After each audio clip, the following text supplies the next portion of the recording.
Hi guys. Today I'm recording our class today because I'm a little sick. As I know, a few of you have emailed me are sick as well and can't go to class. It seems like something's going around on campus, so I did come into work today, as you can see, but starting to feel a little fluish, and I'm not sure if it's COVID or not. So I didn't want to get anybody else sick. So I decided, you know what? Instead of wearing a mask and coming in and being in class, I will just record this class and we'll follow up next time, next week. Um, Take care of yourself as well. Try to stay healthy because it really sucks being sick. Anyway, today I wanted to cover a few things. I did have some really interesting and fun writing activities that draw upon that chapter in your textbook, section W5, starting on page 27. Um, but we'll do that in the next class. We'll talk a little bit more in depth. I know this is probably section W5. This is probably something you've talked about in high school and this with you're familiar with. But I want to take it sort of the next level by talking about this topic that I've mentioned before about reader-centered writing and what I call anticipating the audience's expectations and questions. So I wanted you to really engage with this topic and practice it. But as I said, we'll do that next time. Before we get to that today, before I do a little bit of lecture, if you don't mind, um, I wanted to give you a heads up on the next assignment, which will be due on Tuesday, and that is your podcast assignment. As you may have seen, and as I've mentioned before, in the syllabus, one of your assignments for that will be graded will be to create a multimedia podcast that is based on your narrative assignment. By the way, I hope you did well, and I hope you enjoyed writing the narrative essay. I'll take a look at that over this weekend and give you some feedback and your final grades on those assignments, assuming I'm still healthy and able to do that. I'm pretty sure I will be. Um, Excuse me. Any case, the podcast assignment, as I mentioned in class a few times ago, I have my example that you could take a look at and listen to. You don't have to necessarily follow mine, and yours doesn't have to be so professional necessarily. But I encourage you to be creative with this. Make it interesting for yourself as well as others. And other people can, other students in the class can watch your and listen to your podcast as well and leave comments. But let me pull up the assignment, which is on our shared Google Drive. So let me share my screen. Okay, where are we? Here we are. Yes. So in our shared Google Drive, again, I have all the assignments now with their descriptions. And you see right here, I have podcast description, this I believe. Um, Here's the podcast description assignment for you. I'll let you read the first part, but basically what these first couple of paragraphs talk about is that the project called This I Believe emerged in the 1950s with journalist Edward R. Murrow, very famous journalist from that period. But anyway, he asked people to come in and prepare and deliver a radio presentation called This I Believe. What are your values? What do you believe in? What do you think is important in the world? And how did your experiences shape you in doing? So as you can see, the topic is very similar to your narrative essay assignment. And my goal here in having you do this is for you to think about more critically the idea of rhetorical situation in terms of your point or purpose that you're making in your narrative, the audience, and this time also the medium and design um, as you translate from your written narrative to a more multimedia project like this podcast assignment. So in this case, what I'm trying to get you to do is to begin to think about and examine and really apply this thinking to this translation from one medium of handwritten or typewritten essay, that type of genre, to the medium of multimodal podcast. By multimodal, I mean not just written text, but more importantly, in this case, the media of both visual and audio. Also translating the different audiences. For your narrative essay, I said your audience is really other students in the class and me. For this podcast, to get you to think about the differences in rhetorical situation and how that plays out or can play out in your thinking and your development of this podcast. Also differences in audience, because this audience now for the podcast, think about not just our class, but a wider public audience of people who are interested or maybe interested in learning about you and learning about your beliefs and values, etc.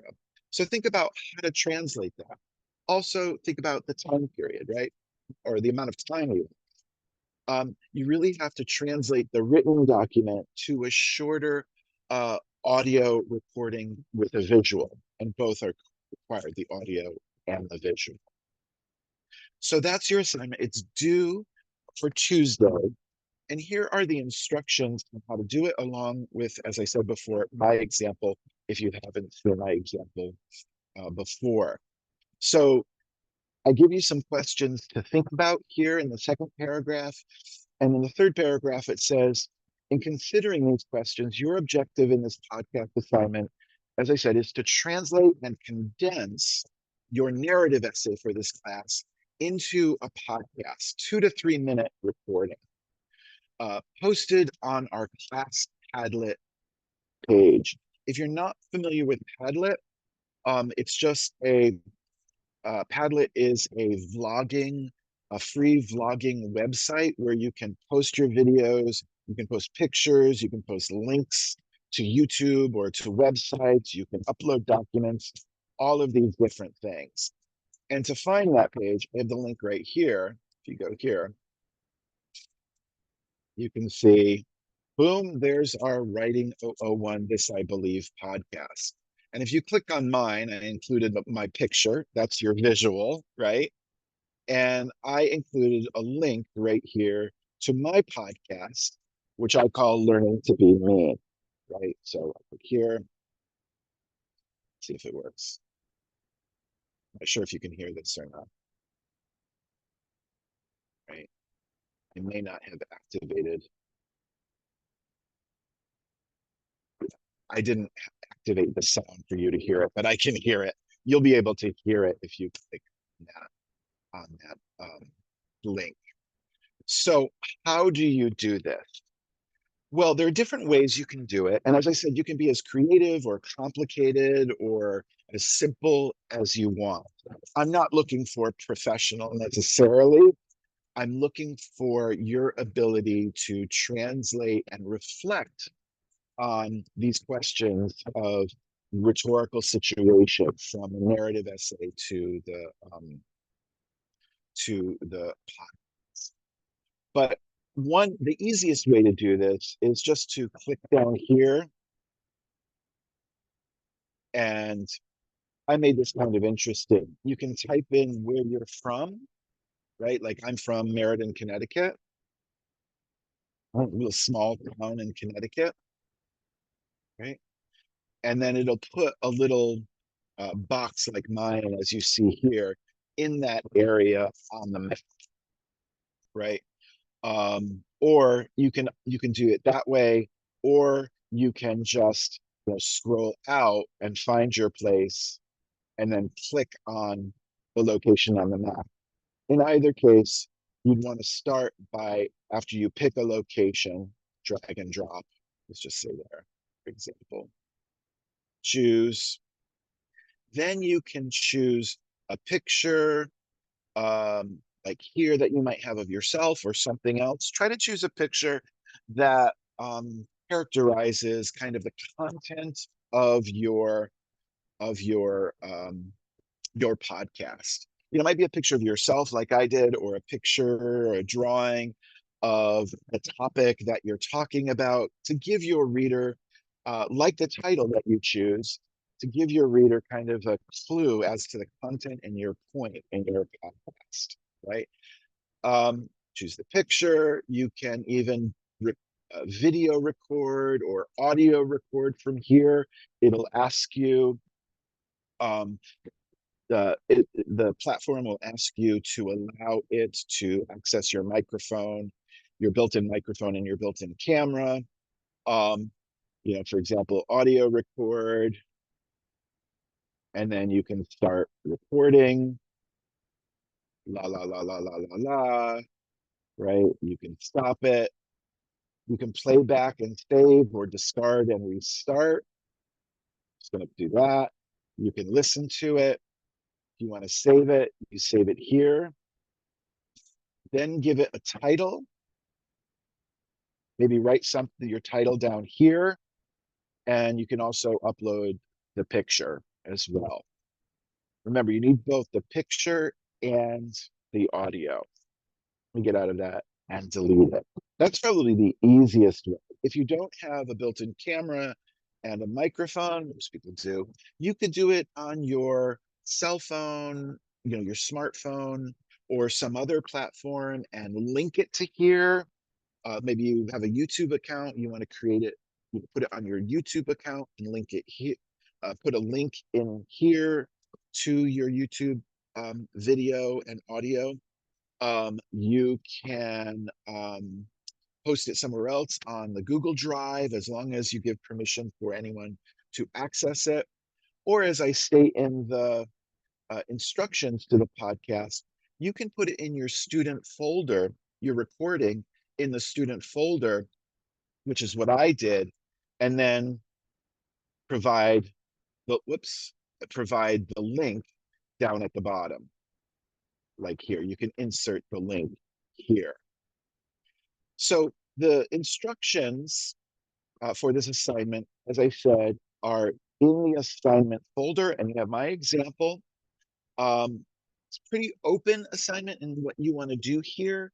As I said, my main focus in evaluating your learning is about that translation, reflecting critically on rhetorical situation along those dimensions that I talked about. If you encounter any problems or any difficulty technologically, or confusions, or what have you, shoot me an email, or we can meet via Zoom over the weekend. So that's the podcast assignment. Also on that description, you'll see I have some suggestions about how to do it with different options. I have some resources, like if you want to add audio to it, you don't have to, like music or something in the background like I did. Or if you wanted to do a video instead, it's totally up to you, like a video cast or something. Here I'm relying on your tech savvy, whatever platform or whatever options you're familiar with can be useful to you, totally open. And then you'll see on our syllabus, I have sort of the evaluation criteria that I use to grade those. For example, sorry, on the syllabus, right? Let's go down to our assignment.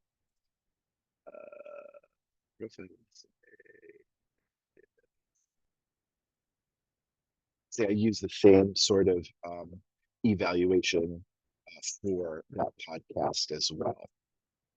So take a look at these materials. Again, if you have any questions or concerns, let me know. So moving on now to talk about and cover kind of what I wanted to cover today.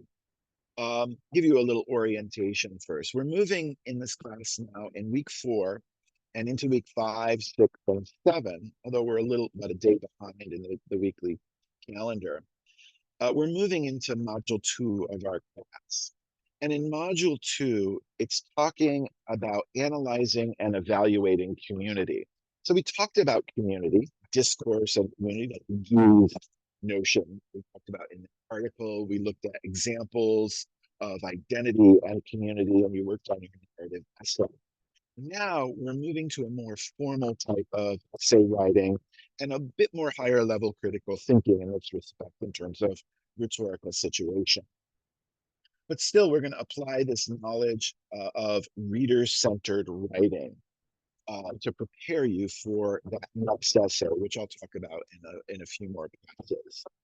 Which one, one assignment at a time. I don't want to overwhelm you. This next assignment will be a profile essay, basically.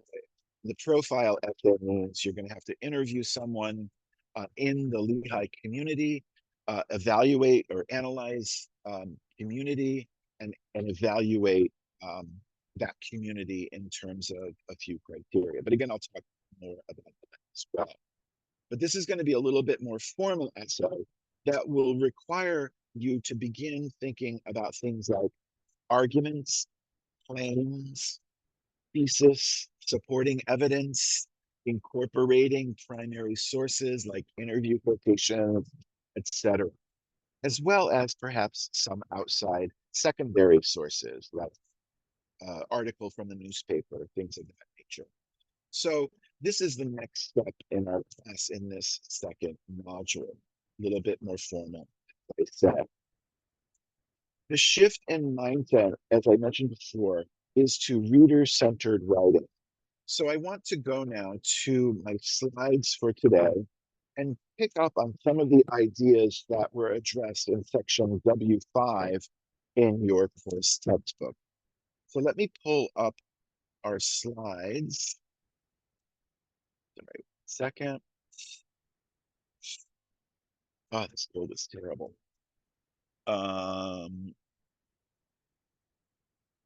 You'll see that I have a second set of slides for module 2 in our Google Drive. So if you follow along or want to review back on these slides, you can do so by accessing them in the Google Team Drive.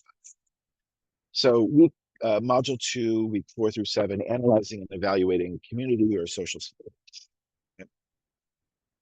I've just started these slides. I'll keep adding them, adding to them as we go through the different classes over these weeks.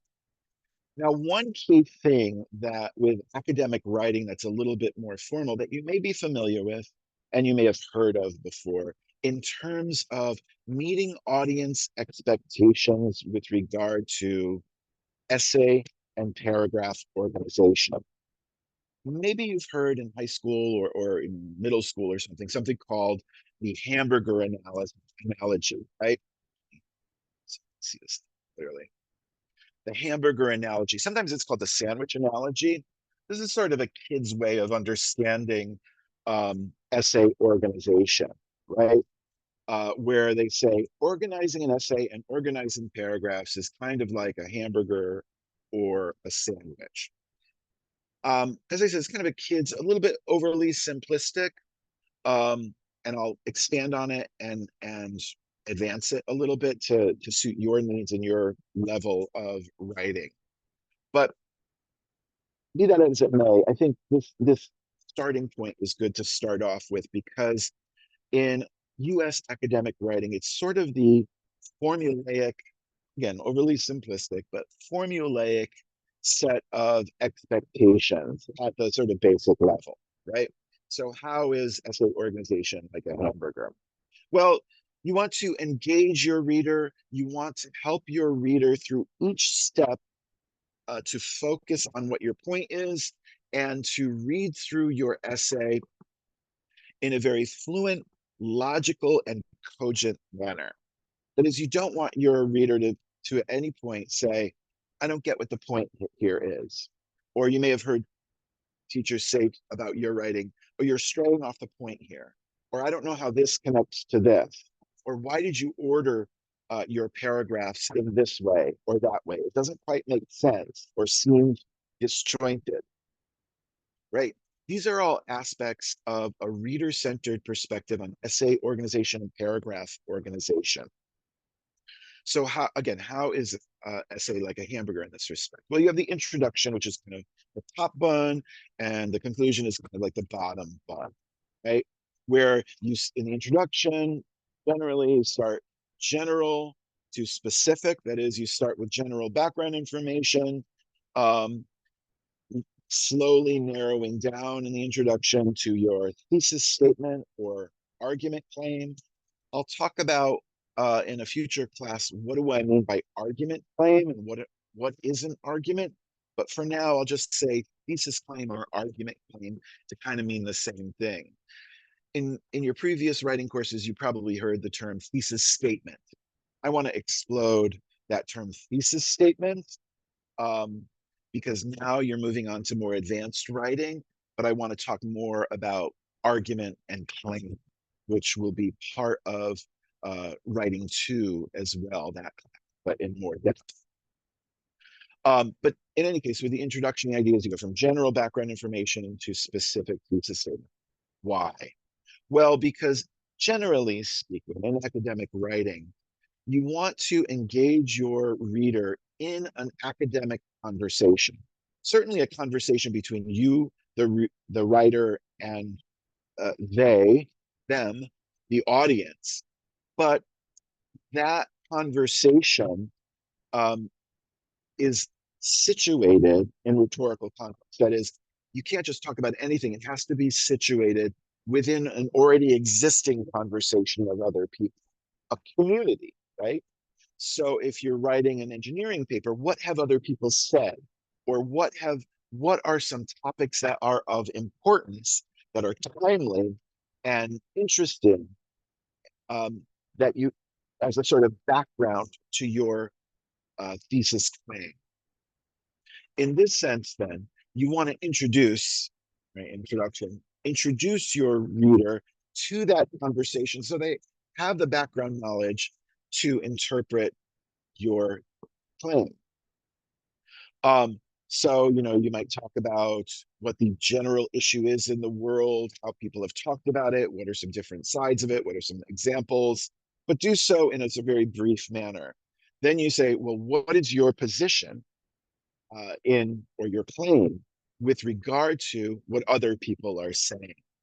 That's really, really important. In this respect, your claim is more than an opinion, right? Your claim is not just, I like it, I don't like it, or there are a lot of trees in Philadelphia, right? It's not just something that simple.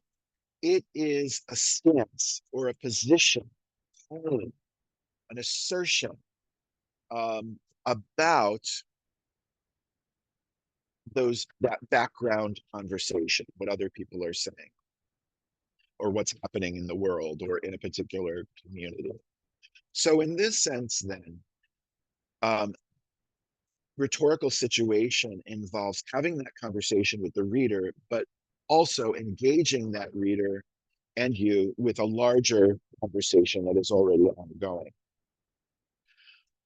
People talk about attention grabbers or hooks to grab the reader's attention at the very first sentence or couple of sentences.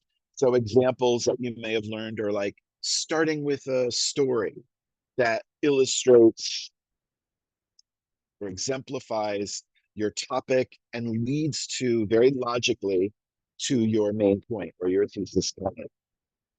It sort of grabs their attention, the reader's attention, or hooks their attention. A shocking statistic, starting with a shocking statistic or fact, or reputable or interesting and engaging quotation. These are just some examples of, very formulaic ways. I mean, they can be good, they can be effective, or you start with a rhetorical question, right? The question that you ask your reader, and then you use that question to position your thesis claim within the larger context of that ongoing conversation of others in a particular community. Whatever strategy you use, it must be, one, connected to your thesis statement logically, and it must artfully and logically flow step by step by step, narrowing down that hamburger bun in your to your thesis claim.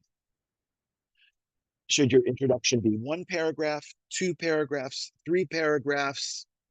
Well, that depends, right? Depends on, the genre, or type of text that you're writing. It depends on your audience and what they prefer. It depends on what you think would most effectively give that punch and interest to your reader.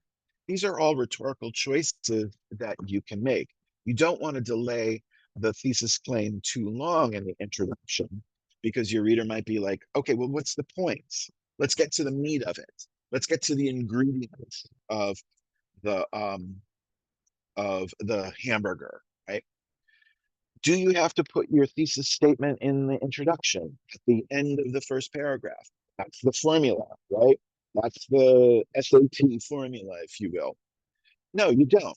You could put it at the end, certainly. If you put it at the end, as I've said before, like with your narrative, then you have to carefully guide, very strategically and cogently and logically guide your reader through each successive paragraph so that they begin to get an idea what your thesis statement is, and then you hit them at the end with a punch. Maybe you want to do that because your thesis statement is particularly controversial and you don't want to hit them at the beginning with a strong thesis statement, because your audience, you suspect, will be like, you know what, this is BS, or I had, it may bring up certain preconceived notions, and they might reject or not be as engaged or interested or willing to accept your argument in the end. Or you may not have an explicit thesis statement at all. That's trickier. Implied thesis statement. Again, you have to be very artful in how you guide your reader to come to the thesis claim that you want to express, or in this case, want to imply, not explicit, right? Or the thesis statement could be in the middle somewhere. Whatever strategy you choose, you have to consider audience. Again, the reader-centered writing.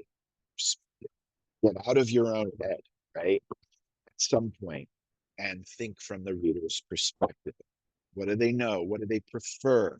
How are they going to react? What questions will they ask? But also, as I'll talk about in a second, what predictions will they make? What questions will they ask on an ongoing basis as they read each sentence, each paragraph, each rhetorical move in your writing? By rhetorical move, I just mean this section, introduction, next move. What questions will they ask? First body paragraph. Then what questions will they ask? What do they predict? What do they expect? That's the idea of rhetorical moves and audience expectation. So back to the hamburger analogy.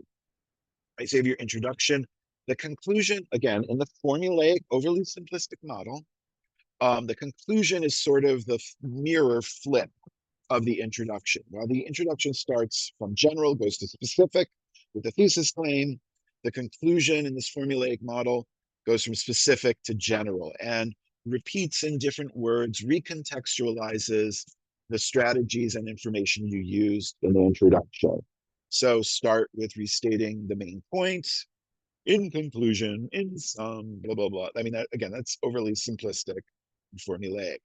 Restate the claim, then go back, broaden back out cogently and logically to whatever information or strategies you used in the introduction. So if you had a quote in the beginning, started with a quote in the beginning as a hook, at the end, a rhetorical device is to come back to that and reinterpret, recontextualize that quotation in light of what you said in each of the body paragraphs.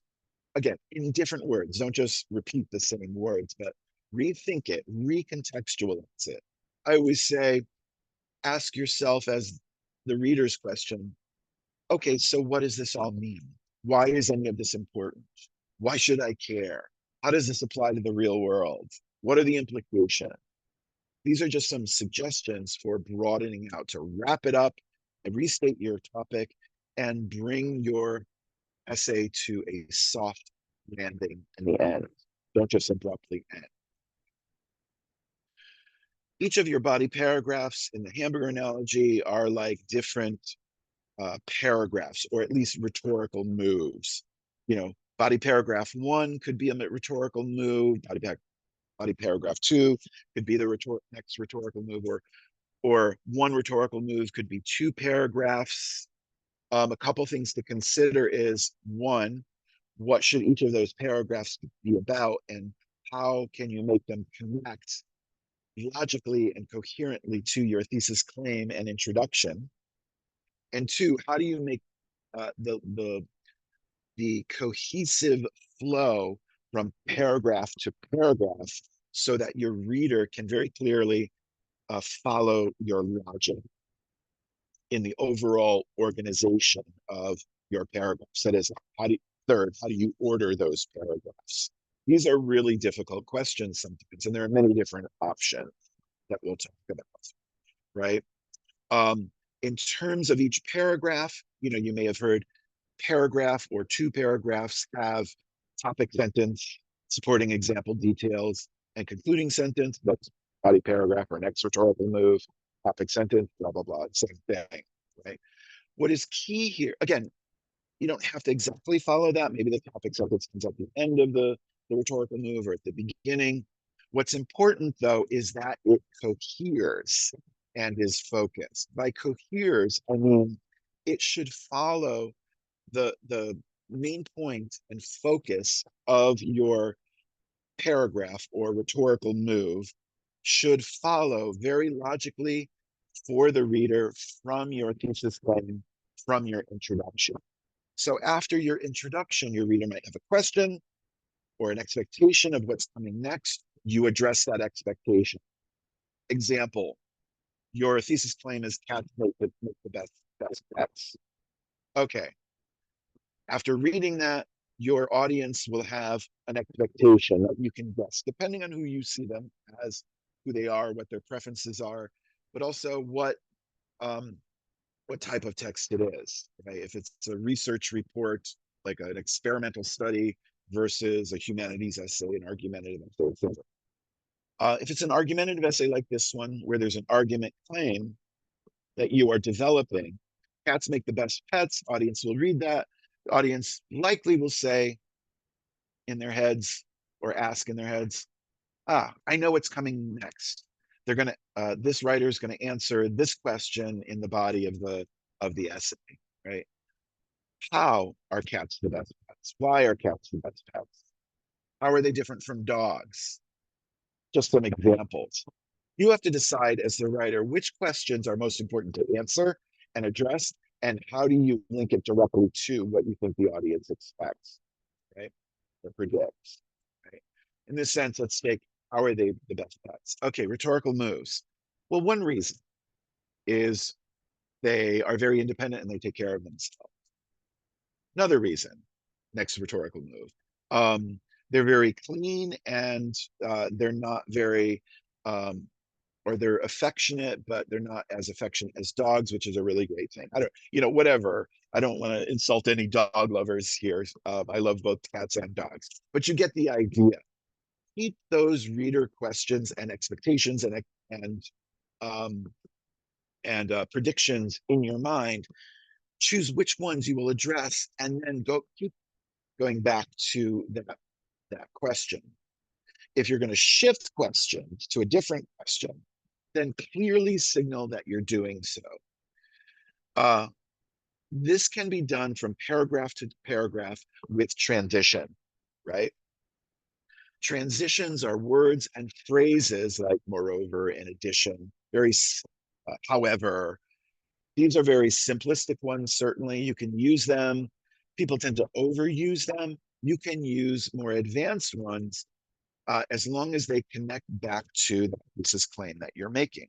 More advanced. Not only are cats interesting and independent creatures, but they are also not very affectionate, which is good for pet owners who blah, blah, blah.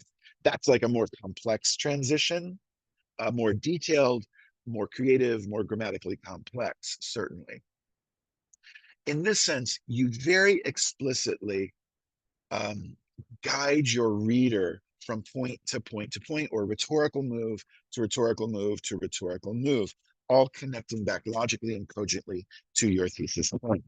If your thesis claim is at the end, or is implied, or is in the middle, you have to let your reader know that either very explicitly with um, um, these transition phrases or with more sophisticated devices to give them a clue, right?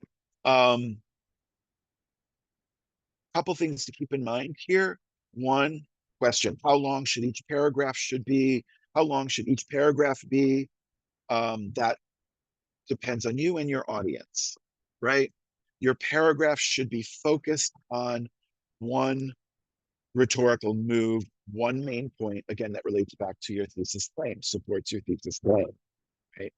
Um, if you find that there's one or two sentences that are kind of straying off, answering a different question, either you have to take it out entirely. If it's not important, move it to another paragraph, develop its own paragraph, and reorder it. But think again from your reader's perspective.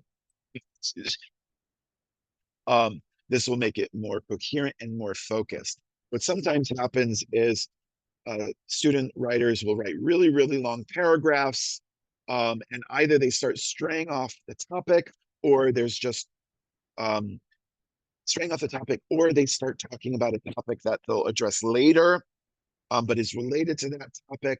Thinking very strategically by focusing your reader's attention in that respect can be really, really important. I always ask students to think about in this paragraph, how much will the reader be able to focus and process in one chunk, right? If it's really, really long, it covers like one or over one page, certainly, but even, one page paragraph is kind of long sometimes, depending on the type of text and your audience. But if you're finding that happening, think about, all right, one rhetorical move can be in two paragraphs. Again, as long as you use those transitions very clearly. In doing that, you can say, all right, these two paragraphs are about the same topic, but I'm splitting it in half because it's two parts to the same rhetorical move or same subtopic that supports the point. That's some ideas that you can think about as well. The second issue is, how do you order those paragraphs, right? And it depends on those several factors with regard to sort of rhetorical situation, audience, your point, etc. The audience question, expectations, for example. Options are, okay, are you suggesting from your introduction and thesis claim to your reader, like, are you setting up for your reader a comparison and contrast? Is that what it is? Or you're going to analyze and classify certain things, or you're going to talk about a process.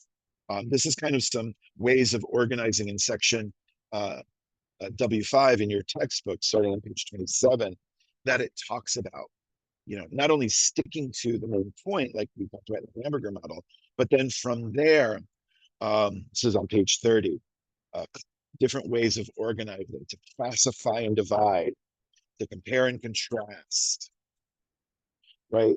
To define, to describe, to explain. Your overall organization can be that way. Like, okay, I'm comparing and contrasting in the whole essay, or an individual paragraph or rhetorical move can focus on comparing and contrasting, and then move to describing, and then move to classifying. Again, it depends on rhetorical situation. First, what is your audience expecting? What is the text and genre? And in your introduction, what are you setting up? What expectations are you setting up for your reader? So that's why I like section W5. Although, again, it's sort of basic, but it gives you specific examples of different paragraphs and different ways of organizing. Other things you can think about is maybe you don't use these types of organization for body paragraphs and paragraph sequencing, but you think about, all right, maybe I want to go from most important point to least important, or the reverse, least important to most important. That again will depend on how you think you can have the most impact on your reader, what will convince them, but also how you set that up in the beginning.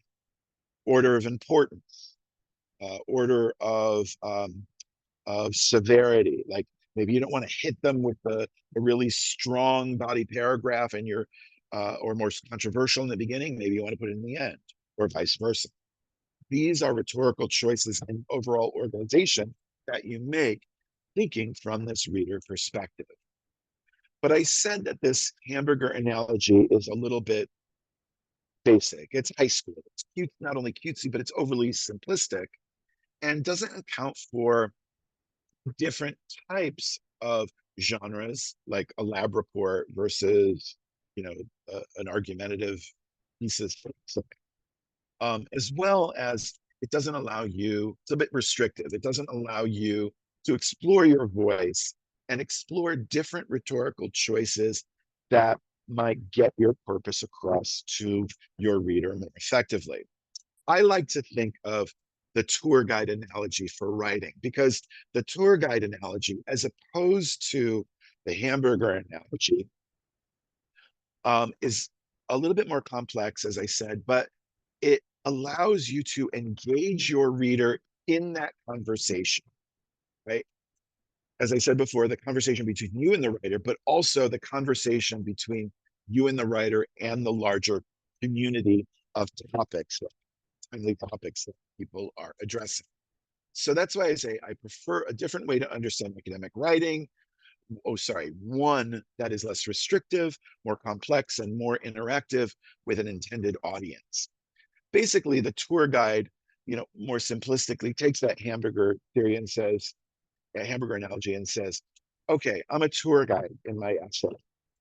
My audience are the tourists on the bus, right?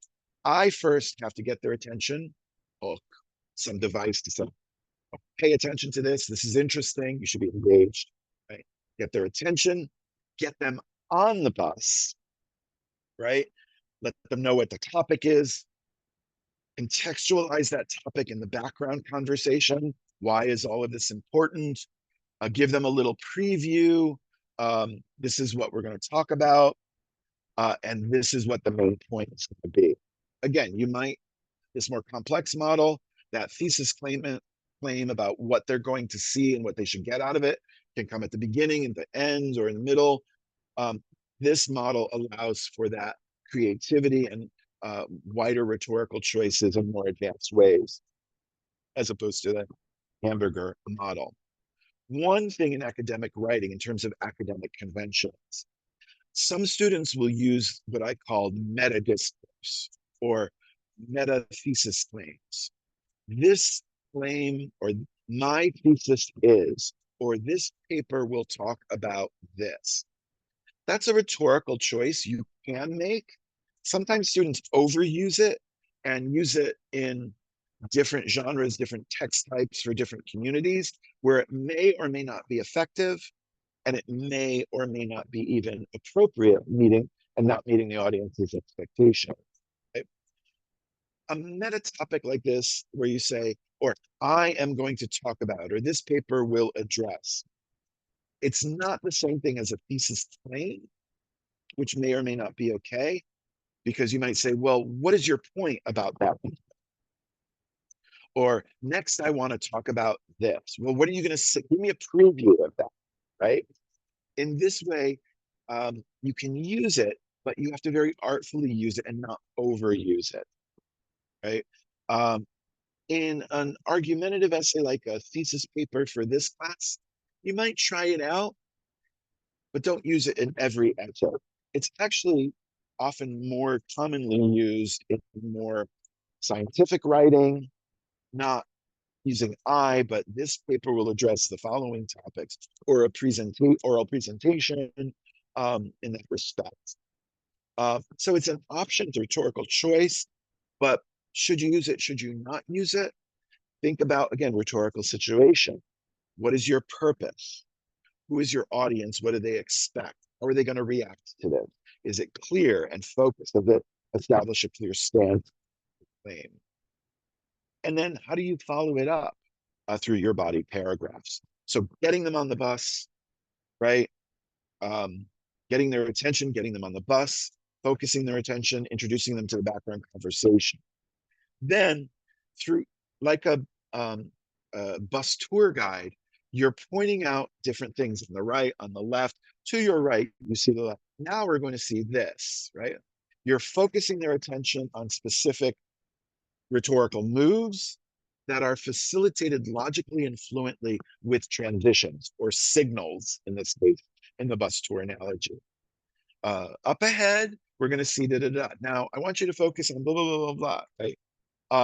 Next, da da da da da da. These are transitions that logically flow. How you order those different rhetorical moves, like with the essay, in the bus tour guide analogy, you're going to sequence what they see in order to support whatever claim you're making about what they should get out of all of this, or what they should learn, or what they should know. That Bethlehem is a very historic city based on those values, right? You're going to sequence, focus, order, and logically transition to get your reader to a point, right? So in this way, it's more interactive and more creative. It allows you to be more complex and less restrictive than hamburger model. So here are just some suggestions, right? Start with projecting a title. I keep saying a title is important. Don't just write, your title is I don't know, the title is cats, right? Now, what about cats? Give your reader an attention-grabbing title that allows them to begin to predict or start asking questions and engage them. Start with an attention grabber or hook. Start with background context to open the academic conversation, right? In this way, you're setting up audience schema. You're activating their schema. Schema means background information.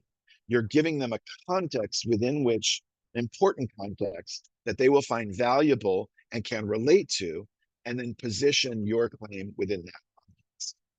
Focus on a clear thesis statement as an argument claim, whether it's explicit or implicit, whether it's at the end of the introduction or somewhere else, to evoke audience expectations and questions, guiding them through each rhetorical move.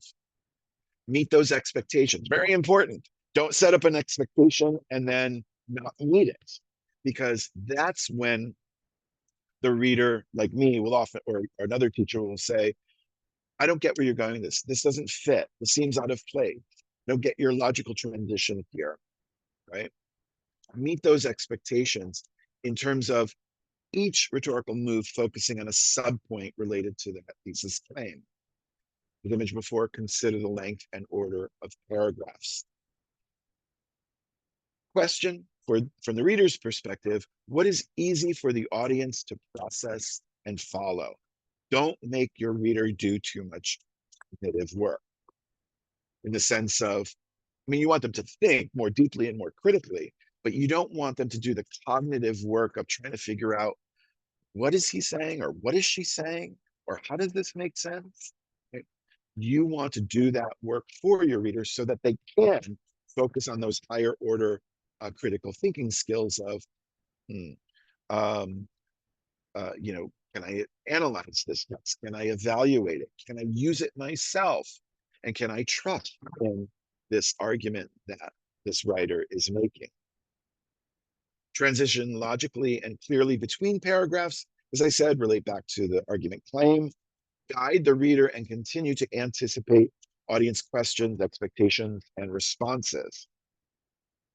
Ask yourself at each rhetorical juncture or each rhetorical move, ask yourself, how is this related to what you said before, what I said before? That could be between paragraphs, that could be within a paragraph to help keep your paragraphs focused as well. And then you can make rhetorical questions based on your reader-centered thinking. Oops. Anticipate audience need for convincing related support. Anticipate the reader's questions when your paragraph or rhetorical move is that cats are really independent creatures and that's a good thing. How are they independent, and why is that a good thing? Certainly, but also in terms of sufficient support for that subpoint. Ask yourself, how do I know this? What evidence is there for this? How reputable or how convincing is that evidence? It could be an example from your own life, and you think, all right, in this type of text with this audience, is this appropriate to use my own examples, or do I need to go to a scholarly source, which we'll talk more about in this class. For your next assignment, we're going to start with maybe one or two sources, but we're going to primarily focus on examples and details from your community interview to support whatever claims you're making and some points to support them. Why is this important? Why should I trust this, right? Why should a reader trust what you're saying? We all know nowadays, in terms of particularly oral arguments that people make on the news, politicians, newscasters, news commentators, etc. A lot of times they're making a lot of claims, and as I'm listening to the news, for example, I'm thinking, well, why should I trust this? What evidence is there for the claim you're making? This is going to be more important in the successive essays that you write in this class, and definitely important in writing 002, where argument, support, evidence, and rhetoric is going to be increasingly more important. So anticipate these questions and needs on the part of your reader in this more formal style, beyond a narrative in your first essay. Wrap it up with a soft landing. And in the bus tour analogy, I say, give your reader a souvenir. You don't have to, but you can. I often read student essays where they just sort of end abruptly. Let your audience off the bus. Don't just take them off the bus, right? Remind them of what they saw, recontextualize into the broader argument, as we said before, a broader conversation, the community. But the souvenir involves, what should the audience take away from all of this, as what you've discussed so far, as useful, insightful, and/or revelatory? Like, wow, that was impactful. I never knew that before. Or, I mean, it doesn't have to be that grand, but essentially, why should they care? Why is this important in the larger scheme of things? In this sense, you can really give your writing not only a soft landing to end it in a conclusion, but you leave your reader with something to think about and something to value in the end. How long should your conclusion be? I mean, again, depends on several aspects of rhetorical situation. It could be a sentence. It could be one paragraph, starting with "in conclusion." You don't have to start with it. For example, when I don't know if I told you this story, I was just talking about this to someone recently, and I can't remember who it was. I said, when I was in a freshman writing course many, many, many years ago. In fact, I took freshman writing 3 times because I loved it so much. Freaky me, right? Anyway, when I was in a freshman writing course, I don't know if it was the first or second or third time. Anyway, I wrote an essay, forgot what the essay was about, and I no longer have it, of course. But the conclusion was one sentence, or 2 sentences, actually, a paragraph at the end. And the first sentence was "so," period. And then the very concise contextualizing second sentence that gave a key takeaway relating to my topic, relating to my thesis, and relating to what I cover in the body paragraph. How did you do that? How did you encapsulate all of that without developing the conclusion?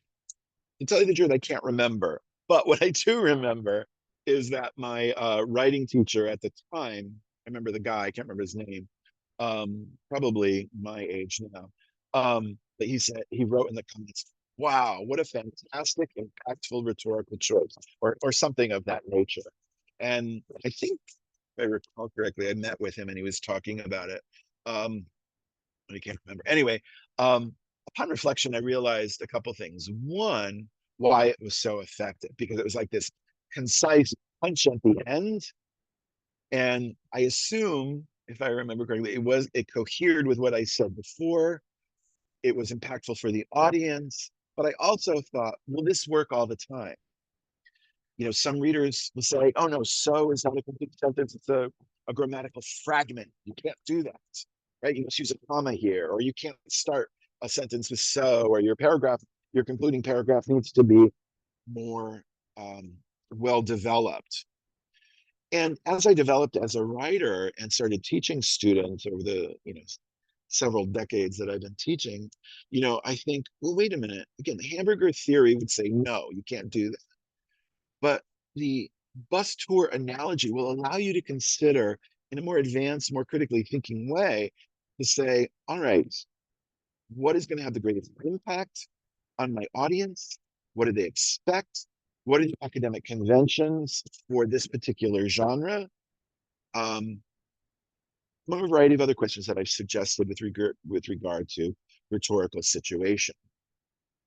So what I like about this analogy then is it can apply to different disciplines: engineering, science, um, humanities, social science, et cetera, business, et cetera, because it allows you to adapt it in a more interactive way from a reader-centered perspective. Um, whereas the hamburger model is really, as I said, restrictive and limiting, but also it's very specific to a certain type of formulaic text that is good for the SAT or the TOEFL test writing exam or ACT. And it's very humanities centered. Um, but if you think of writing and composition in terms of the bus tour analogy, that sort of opens up possibilities for you to balance between, as I've mentioned before, negotiate between audience and you, your voice, your purpose, your stance. That's the conversation. That's the interaction that I think the bus tour analogy can be useful for. I also use this analogy when I'm talking about oral presentations as well. So you can think about how you might do that differently in that medium um, of speaking and oral presentations, because the issues can be very, very similar. Oh, we'll talk about plagiarism. I won't go over that today because you're probably tired of listening to me. Um, uh, I don't like to lecture so much. In any case, we're going to follow up in the next class on this topic and do some practice, because next week I want us to look at a bad example of this, a bad example where the writer does not take into consideration, I mean, outrageously, does not take into consideration audience, logic, cohesion, expectations, focus, etc. And then we'll do some practice, I think kind of fun and interesting practice with writing from a reader-centered perspective, and then kind of reflecting on the choices you've made in your writing and sharing with others to explore how you can apply this in writing for this class and other classes as well. So we'll come back to section W5 to talk about some of this some more. Your only homework assignment, as I mentioned at the beginning, is to complete the podcast. And if you have any difficulty, shoot me an email, as they said, and we can certainly meet via Zoom. Take care of yourselves. Stay healthy. I'm gonna go home now. I live in Philadelphia, so I've got to drive back for the weekend, and I'm gonna work from home tomorrow and try to take care of myself. I know some of you are sick, so take care. For those of you who are sick, also take care of yourself. All right, bye bye, guys. I need some tea for my throat. Have a great day.